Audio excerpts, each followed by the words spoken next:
President Trump says he plans to seek approval to extend federal oversight of Washington, D.C.'s police force. And a federal appeals court has ruled the White House can continue to withhold billions of dollars in foreign aid. Good morning, I'm Kristen Wright from NPR News, and here are today's top stories. President Trump's federal control over law enforcement in Washington, D.C. is ramping up. The White House says federal agents and the National Guard will be on the streets 24/7. Federal agents and local D.C. police officers stopped vehicles at checkpoints last night. Protesters shouted and warned drivers not to go down the street. Residents have varying perspectives on crime in the city, but many feel this is not the right approach. Ava Shen put it this way. Based on other things that he has done, is just a string of decisions that will ultimately expand presidential power at the expense of other branches of government. I just don't think deploying the National Guard is the solution to whatever they're claiming. President Trump says the goal is to fight crime in the capital city. Resident Alicia Cooper says she feels more safe now. The positive is a sense of security.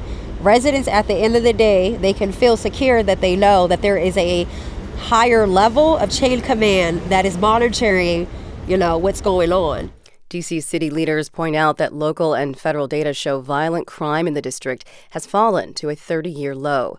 Trump says he's going to try to extend federal oversight long term.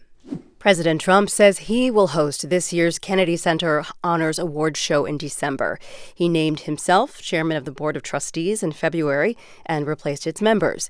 NPR's Elizabeth Blair says the president is defending his decision to play an active role in the Performing Arts Center during his second term. Over the years, the Kennedy Center has tried to keep politics out of its programming and the honors event.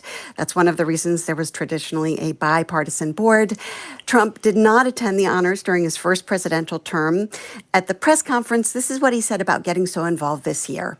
I shouldn't make this political because they made the Academy Awards political and they went down the tubes. So they'll say, Trump made it political. But I think if we make it our kind of political, we'll go up. The honorees are singer Gloria Gaynor, country artist George Strait, actor Sylvester Stallone, Broadway actor and singer Michael Crawford, and the rock band Kiss. California Governor Gavin Newsom is holding a press conference today to announce his plan to counter Republican efforts in Texas to draw new congressional maps in an attempt to gain more U.S. House seats. Newsom says President Trump is trying to rig Texas districts. Newsom has plans to call a special election for a House map ballot measure. Meanwhile, Texas Governor Greg Abbott is calling a new special session. The Texas Newsroom's Blaise Gainey reports the agenda still includes redrawing the state's congressional map. House Democrats remain out of state to block the redistricting bill, which could add 5 more Republican seats to Congress. Speaking in Chicago, House Democratic Caucus Chair Representative Gene Wu of Houston said they expect new maps would eventually become law, but wanted to be sure that other Democratic-led states were ready to fight back. Texas is determined to do this. If other red states are determined to do this, then we will have other states who will make sure that it does not matter what they do, that we will nullify their actions. Several Democratic-led states across the country have said that they too will redraw their congressional maps. For NPR News, I'm Blaise Gainey. President Trump was handed a legal victory when a federal court of appeals ruled that the administration can suspend billions of dollars that Congress had earmarked for foreign aid spending. NPR's Fatma Tanis reports. On his very first day in office in January, President Trump froze all foreign aid spending for programs that tackle disease and poverty overseas. A group of international aid groups that were recipients of foreign aid grants sued the administration. And in March, a federal judge issued a preliminary injunction against the funding freeze, saying that the administration had unlawfully frozen funds that were allocated by Congress.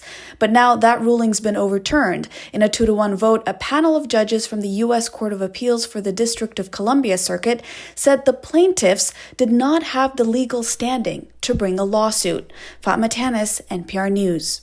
Pediatricians in Florida are concerned about low immunization rates among kindergartners. Carrie Sheridan from member station WUSF reports. The CDC says for highly contagious diseases like measles, 95% of people need to be immunized to prevent outbreaks.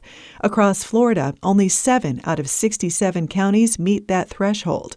Dr. Rana Alyssa leads the Florida chapter of the American Academy of Pediatrics. It's very scary and worrisome because the worst is coming. In Sarasota County, rates are among the lowest. Only 79% of incoming kindergartners are up to date on all their shots, according to the state health department. That's about the same level of immunization in areas of Texas where a deadly outbreak of measles killed 2 children earlier this year. For NPR News, I'm Carrie Sheridan in Sarasota. Harvey Weinstein appeared in court in Manhattan. New York prosecutors want to try the disgraced movie mogul for rape for a third time. NPR's Chloe Weiner reports. In June, Weinstein was convicted of criminal sexual assault, but found not guilty of another charge. And he hasn't been sentenced yet, because a third charge of rape ended in a mistrial. Prosecutors now say they're ready to move forward with a retrial for that charge of rape in the third degree. Outside the court, an attorney for Weinstein told reporters Weinstein doesn't want to pursue a plea deal, adding Weinstein, quote, doesn't want the word rape associated with him, end quote. A judge said that if a retrial does happen, it'll be this year. It could be Weinstein's third time on trial for allegations from former actress Jessica Mann. His conviction in 2020 was thrown out last year on procedural grounds. Chloe Weiner, NPR News, New York. InfoWars conspiracist Alex Jones may be about to lose control of his media empire. A Texas state court has appointed a new receiver to sell the companies. As NPR's Tovia Smith reports, proceeds will go to the families who won a $1.3 billion defamation case against Jones. He spread false stories that the Sandy Hook school shooting never happened. The new receiver is authorized to take over InfoWars cash, cameras, and the InfoWars brand, with sheriffs if needed. After years in federal bankruptcy court, payouts may start in weeks to the families who say they were tormented by Jones's followers who believed his lies that they were just actors. Chris Maddie is one of the family's lawyers. Alex Jones has had this justice coming for a long time, and through many twists and turns, the families are finally holding Alex Jones accountable for years of harm. Maddie says the move could also mean the satirical site The Onion will buy InfoWars. Jones's lawyers did not respond to requests for comment, but Jones claimed on his show that the judge's order appointing the receiver is not legal. Tovia Smith, NPR News. Taylor Swift has announced the official release date for her next album. The Life of a Showgirl will drop October 3rd.